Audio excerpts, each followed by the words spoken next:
এখানে যতটুকু সম্ভাবনা বিএনপির জন্য তৈরি হয়েছে, যতটুকু সম্ভাবনা ইউনূস সাহেবদের জন্য মার্কিনদের জন্য তৈরি হয়েছে, যতটুকু সম্ভাবনা এনসিপির জন্য তৈরি হয়েছে, আল্লাহর কসম সবার চেয়ে বেশি সম্ভাবনা তৈরি হয়েছে আমার আপনার জন্য তৈরি হয়েছে সম্ভাবনাটা। কিন্তু সেটা আমরা বুঝতেছি না, সেটা আমরা বুঝতেছি না। আমার সম্ভাবনা তৈরি হয়েছে এই ঘরকে আমি পরিপূর্ণ আমার জন্য সাজিয়ে এই ঘরের মালিক আমি হব। আর সেখানে আমি ইনক্লুসিভ কথা বলে ওই ঘরের কোনায় গিয়ে সুন্দর চেয়ারে বসে বলতে এই ঘরটা আমাদের সবার, এই ঘরটা আমাদের, আমি ঘরে ঢুকতে পারছি এক কোনায়। এই ঘরের মালিক তুমি, মুসলিম বঙ্গের মালিক হচ্ছ তুমি, মুসলিম বঙ্গের মালিক তুমি। আপনি বলতেছেন আলহামদুলিল্লাহ আমি 50টা সিট পাইছি আমরা এবার। এটা মেনে নেওয়া যায় না। একটু সবর করতে হবে, ধৈর্য ধরতে হবে, আমাদেরকে একটু প্রজ্ঞাতে যেতে হবে। শর্টকাট শর্টকাট শর্টকাট যেটা আমরা চিন্তা করি, শর্টকাট চিন্তা করি, এই শর্টকাট চিন্তাটাকে আপনি পারবেন না কিন্তু বের হতে। কিন্তু আপনার মূল লক্ষ্যটা রাখতে হবে আরো বড়, আরো বৈপ্লবিক, আরো বৃহত্তর একটা ঘরের ডিজাইন যেটা আছে। আমি এই ডিজাইনকে মেনেই আমি এখানে যুক্ত হয়ে গেলাম। আর একটা হলো আমি পুরো ডিজাইনটাকে আমি পরিবর্তন করে ফেললাম। আমি সময় লাগবে এটার জন্য, সময় লাগলে মালিকানা আমার হাতে চলে আসবে, পুরো মালিকানা আমার হাতে চলে আসবে।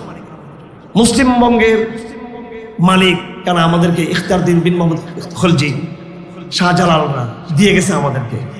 এটা জুলাই সনদ, জুলাই সনদের বাপে এরা বোধ আগে ঘোষণা হয়েছে। এগুলো নতুন করে কোনো আইডেন্টি আমাদের কোনো দরকার নেই, আমাদের no need any new identity. আমাদের মার্কিন আইডি নিয়ে আমাদেরকে এখানে কোনো সনদ ফল ঘোষণার দরকার নেই আমাদের এখানে।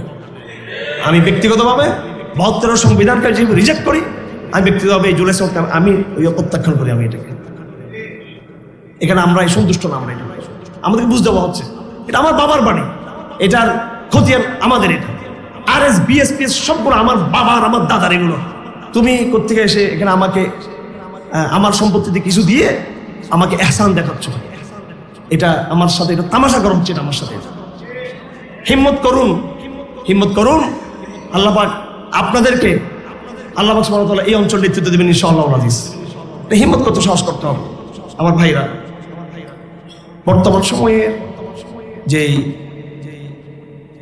ক্রাইসিসটা, crisis of the situation, crisis of the movement, এটা কি? এটা কোনো পলিটিক্যাল ক্রাইসিস, এটা যদি আমরা বলি রাজনৈতিক ক্রাইসিস। এই ক্রাইসিসটা হচ্ছে একটা আদর্শের ক্রাইসিস, আদর্শের শূন্যতার ক্রাইসিস। ভালো করে বুঝতে হবে এটা। আমি জাস্ট আমি খুব স্পষ্ট কথা বলে আপনারা জানেন, ধরুন আমরা আগামী ইলেকশনে বিপুলভাবে ইসলাম মন্দিরে বিজয় হয়ে গেল, 200 সিট পেয়ে গেল, অকল্পনীয়। তারপরে ধরলাম আমি এটা। এখন এটাই আমাদের বিজয়, এবং সেদিন আমরা মনে করবো বাংলাদেশটা আমাদের। আর ধরুন আমরা একটা সিটও পেলাম না, সেদিন আমরা পুরো হতাশ হয়ে যাবো। দেখুন 200টা সিট পেলেও এখানে সেকুলারিজম বিলুপ্ত হবে না। আবার আমি একটা সিটও যদি না পাই, এখানে আবার সেকুলারিজমের রাজত্ব কায়েম হয়ে যাবো, তাও না। কিন্তু আমি এখানে ওইভাবে আসি। কিন্তু আমাদের সমস্যা হচ্ছে আদর্শের জায়গা। রাজনৈতিক পট পরিবর্তন, রাজনৈতিক চেঞ্জিং, রাজনৈতিক বিভিন্ন মেরুকরণ, পলিটিক্যাল মেরুকরণ এক জিনিস, আর আদর্শ এটা এক জিনিস। আমি জানি না আপনাকে আমি কথা বুঝতে পারতেছি কিনা। হ্যাঁ, যেখানে পুরো ব্যবস্থা, যেখানে আজকে ধরুন আমাদেরকে বলতে হচ্ছে যে এই জাস্ট বোঝার জন্য, আমি জাস্ট এটা কথা বলে আসলে বোঝানোর জন্য। আমি একজন আলোচক, আমার কথাই আমি কিন্তু আবার হিংসুক না, আবার হ্যাঁ বিদ্বেষবাদী না। আমি জাস্ট আলোচক, আমি উন্মুক্ত আলোচনা করি। আমি এই যে আপনাকে একটা আপোষকামী কথা বলতে হচ্ছে কি, যে আমরা বিজেপিও না, আমরা তালেবানও না, আমরা যার যার পোশাকের স্বাধীনতা আছে আমাদের ইউনিভার্সিটিতে। কেন বলতেছেন? কেন? যেহেতু আপনি জানেন যে এই সোসাইটিটা সেকুলার সোসাইটি, কথা ঠিক কিনা? তো আপনি এটা বলবেন কেন? আপনি সোসাইটিতে জানো করে ঢুকেন, এদের সাথে কথা বলেন, এদেরকে আপনি ইসলামের দিকে নিয়ে আসেন, আরো 20 বছর মেহনত করেন এটার জন্য। তারপর দাঁড়িয়ে বলবেন এই বোনেরা তোমরা সব মুসলমান, পর্দা পড়তে তোমরা বাধ্য সবাই। ঠিক আছে?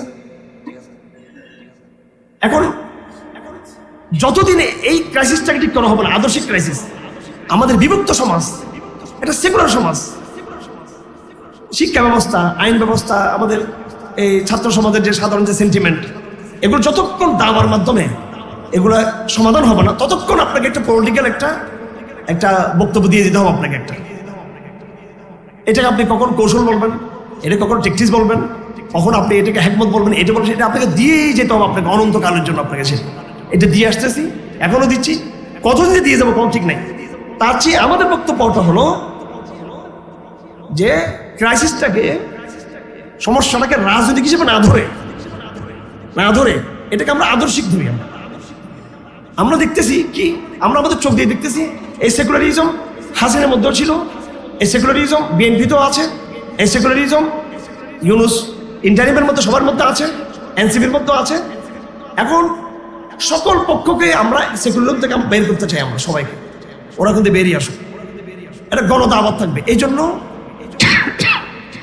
ইসলাম কত গভীর, ইসলামের বয়ান।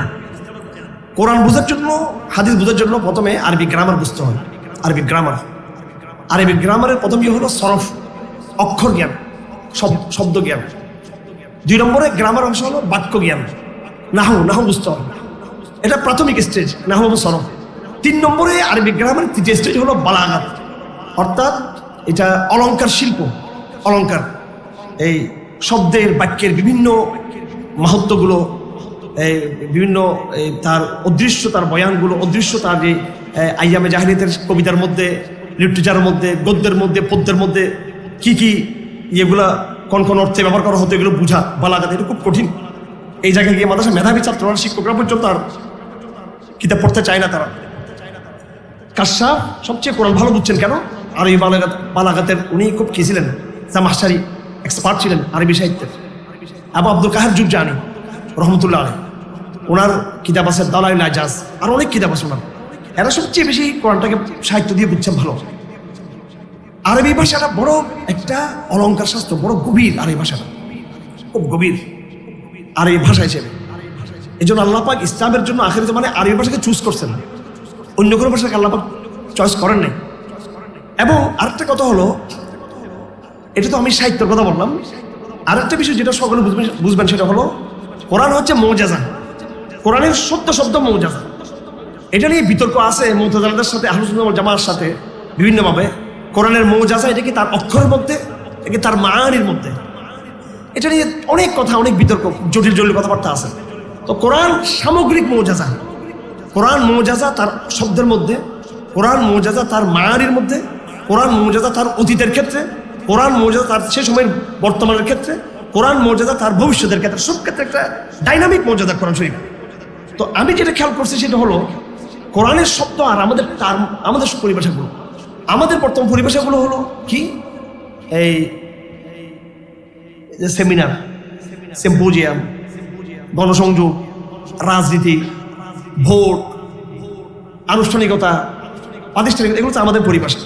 আর কোরআন কি করছে, এক শব্দ বলছে দাওয়া।